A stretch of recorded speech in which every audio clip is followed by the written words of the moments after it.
Assad rejects Syrian opposition puppets as Moscow talks begin. Syria's President Bashar al-Assad has dismissed the country's Western-backed opposition as puppets as a new round of peace talks begins in Moscow. In an interview with Foreign Affairs, Mr Assad questioned if any dialogue with people who were paid from the outside would be fruitful. The main Western-backed alliance, the National Coalition, has already said it will not attend the 4 days of talks. However, 5 of its members are due to participate in a personal capacity. They will be joined by representatives of opposition groups tolerated by the authorities in Damascus. U.S. strikes window dressing. The talks hosted by Russia, one of Mr Assad's staunchest allies, began on Monday with up to 30 members of the opposition expected to attend. They will be joined on Wednesday by a government delegation led by Syria's permanent representative to the UN, Bashar.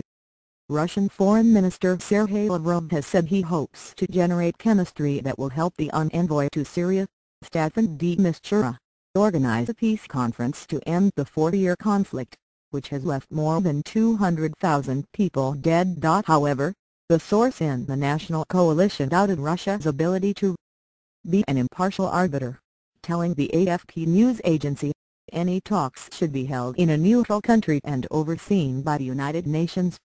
2 previous rounds of unmediated talks in Geneva in early 2014 ended without success.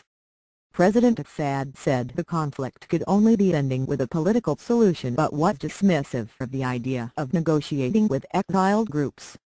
He pointed to the fact that leading rebel groups on the ground had refused to recognize the authority of the National Coalition. If you want to talk about fruitful dialogue, it's going to be between the government and those rebels. Opposition means national, it means working for the interests of the Syrian people.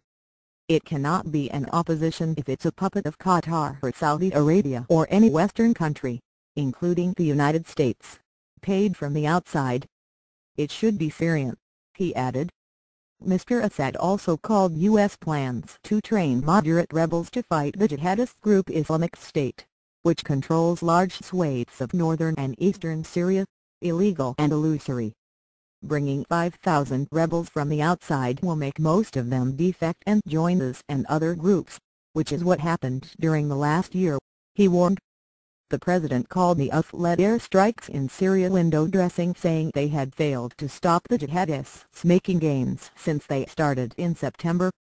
If the terrorists can withstand the airstrikes for this period, it means that the Turks keep sending them armaments and money. Did the United States put any pressure on Turkey to stop the support of al-Qaeda? They didn't.